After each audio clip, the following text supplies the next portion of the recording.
இந்த சீசனை முடிச்சுட்டாங்க மக்களை, இந்த சீசனை முடிச்சுட்டாங்க. இந்த பொம்பளை வீட்டுக்குள்ள இருக்க வரைக்கும் உங்களால வந்து எந்த டாஸ்க் இன்ட்ரெஸ்டிங்கா பண்ண முடியாது, யாரும் வந்து புதுசா ஒரு விஷயத்தை நடத்த முடியாது. அவங்க வேலை செய்யாம இருக்கணும், அவங்க கண்டென்ட் கொடுக்கணும், அவங்க கேமரா சென்ட்ரிக்கா இருக்கணும், அவங்க ஏதாவது ஒரு விஷயத்துல பிரச்சனை பண்ணிக்கிட்டே இருக்கணும். இது மட்டுமே மண்டைக்குள்ள ஓடிட்டு இருக்கக்கூடிய சுத்தமா 1% கூட புத்தி அப்படின்றது இல்லாத ஒரு ஆளை இந்த சீசனுக்குள்ள எவிக்ட் ஆகிறதுக்கு வாய்ப்பே இல்லை அப்படின்ற ஒரு நிலைமையில வச்சுக்கிட்டு இந்த சீசன் இன்ட்ரெஸ்டிங்கா மாறும் அப்படின்னு நீங்க எதிர்பார்த்தீங்க அப்படின்னா ஒரு வெங்காயமும் நடக்க போறது இல்லை. இந்த பொம்பளை உள்ள வந்து பாத்தீங்கன்னா ஏன் இந்த மாதிரி ஒரு விஷயத்த பண்றாங்க அப்படின்றது நமக்கு தெரியவே இல்லை. ஏன் அந்த ஒரு ஆங்காரம் அவங்களுக்கு இருக்கு அப்படின்றது தெரியல. ஒரு கேப்டன் வந்து அவன் ஓவர் ரூல்ஸ் போடுறான், அது வந்து ஒரு சைடு இருக்கட்டும். பட் ஆனா எதுக்காக வந்து ஒரு ஒரு ஒவ்வொரு விஷயம் பேசும்போது திருப்பி திருப்பி எழுத்து பேசிக்கிட்டே இருக்கணும்? நீ என்ன பண்ண போற ஃபியூச்சர்லன்றது இப்பயே சொல்ல அப்படின்னா எவனால சொல்ல முடியுமா? உங்களுக்கு அறிவு இருக்கா? அறிவு இருக்கா உங்களுக்கு?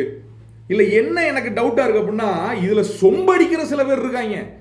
அந்த வீடியோலாம் பார்த்தீங்கன்னா இவங்க சொம்பெல்லாம் பார்த்தீங்கன்னா எந்த அளவுக்கு இருக்கு தெரியுமா? ஐயோ அம்மா, இந்த மாதிரி நெளிஞ்ச சொம்பை நீங்க உலகத்தில் பார்க்கவே முடியாது. அந்த மாதிரி சொம்பு வீடியோலாம் பார்த்தீங்கன்னா அது பார்த்தீங்கன்னா அவங்க வந்து இந்த வீட்டுக்குள்ள வந்து கண்டென்ட்டுக்காக படுற பாடு இருக்கே, கிழிச்சாங்க கண்டென்ட்டுக்காக பாடு. ஒரு பயமில்ல உள்ள வந்து ஏதாவது இந்த கண்டென்ட்டை லைட்டாக மாற்றிடலாம் அப்படின்னு எந்த எஃபர்ட்டும் உள்ள போட முடியாது. அந்த அளவுக்கு வந்து ஒரு வேலையை பார்த்து விடுவாங்க. இப்போ ரெண்டாவது ப்ரோமோ என்ன படம் வந்திருக்கு? கனிக்கும் பார்வுக்குமான பிரச்சனை.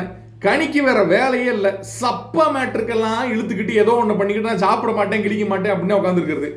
இந்த இவங்களுக்கு வந்து பார்த்தீங்கன்னா கேமரா சென்ட்ரிக்கா அந்த கண்டென்ட்டுக்காக சில விஷயங்களை ஒரே கண்டென்ட்டை ஒரு வாரமாக கொடுத்துட்டு இருக்காங்க. ஏன்டா உங்களுக்கு மனசாட்சி இருக்காடா? ஏன்டா சொம்படிக்கிறவங்களா? உங்களுக்கு மனசாட்சி இருக்கா? ஒரே கண்டென்ட்டை நான் வேலை பண்ண மாட்டேன், நான் ரூல் இது பண்ண மாட்டேன், வேலை பண்ண மாட்டேன், ரூல் பிரேக் பண்ண மாட்டேன், என்ன இப்படி சொல்லக்கூடாது, என்ன இப்படி பண்ணக்கூடாது, என்ன பிடிக்கக்கூடாது, என்ன விளக்கக்கூடாது, என்னங்கடா என்ன? இல்லை புரியலையே. இது அதாவது அடுத்த லெவலுக்கு இந்த கண்டென்ட் மூவ் ஆக போகுது அப்படின்னா ஒதுங்கி நின்னாலாவது பரவாயில்ல, இந்த வாரம் ஏதாவது வரும்ன்றதுக்காக அதுல ஒரு விஷயம் வரணும். நான் என்ன பண்ண போறேன், நீங்க என்ன பண்ணுவீங்கன்னு சொல்லுங்க. நீங்க வந்து இந்த வாரம் பண்ணல அப்படின்னா பிரவீன்ராஜ் என்ன சொல்றான், இந்த வாரம் வந்து ஒரு ரூல் பிரேக் பண்ணீங்க அப்படின்னா உங்களுக்கு வந்து ஒரு சென்டர்ல ஒரு சர்க்கிள் ஆஃப் ஷேம் அப்படின்ற மாதிரி ஒரு விஷயம் அமைக்கப்பட்டு அதில் கொண்டு வந்து உங்களை நிக்க வைப்போம். நிக்க வச்சுட்டு என்ன பண்ணுவீங்க? எப்படி கார்னர் பண்ணுவீங்க? எப்படி முடிவெடுப்பீங்க? எப்படி கேட்பீங்க? ஏன் நான் கேட்க கூடாதா? ஏன் நான் பார்க்க கூடாதா? ஏன் நான் பாடக்கூடாதா? என்ன இல்லை என்னன்னு கேட்கிறேன். ஆளும் வாயை வச்சுக்கிட்டு சும்மா இருந்தா உள்ள இருக்கவனால இன்ட்ரெஸ்டிங்கா ஏதாவது மாத்துவேன். இதுல என்ன இந்த சீசன்ல இருக்க பிரச்சனை என்னன்னா உள்ள வரணும். இப்போ வைல்டு கார்டு உள்ள வந்து இந்த இவங்களை வந்து மூளையில அடிச்சு உட்கார வச்சாதான் நல்லா இருக்கும்னு எனக்கு தோணுது. அவ்வளவு வெறி வருது. எனக்கு என்னன்னா இன்னொரு டவுட்டு, இவங்க முடிவெடுத்தே உள்ள வந்திருக்காங்கன்னு நினைக்கிறேன். அவங்களுக்கு அவ்வளவு தவிர வேற எதுவுமே தெரியாது. இந்த காலி டப்பா தகர டப்பான்னு கேள்விப்பட்டிருக்கீங்களா? காலி தகர டப்பா.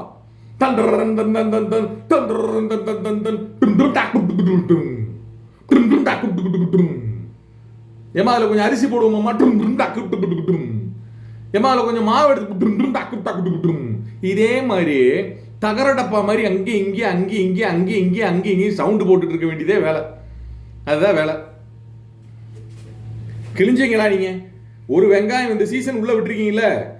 வெளியே இருந்து வர்றவன் ஏதாவது கண்டென்ட் சென்ட்ரிக்கா போனா உண்டு. இல்லைன்னா இந்த அக்கா டெய்லி இதே பிரச்சனை, வேலை பார்க்க முடியாது, அது பண்ண முடியாது, வேலை பார்க்க முடியாது, அது பண்ண முடியாது. போன வாரம் நீங்க வந்து அதுல இருந்துகிட்டு கையை பிடிச்சி விடு, காலை பிடிச்சி விடு, மண்டையை பிடிச்சி விடு, மசாஜ் பண்ணி விடுன்னு நல்லா இருந்துச்சா? பர்சனல் வேலை கிழிக்க மாட்டாங்களாமா. பர்சனல் வேலை உங்களுக்கு வந்தா மட்டும் அது வந்து உரிமை, மற்றவங்களுக்கு வந்தா என்ன கேனத்து.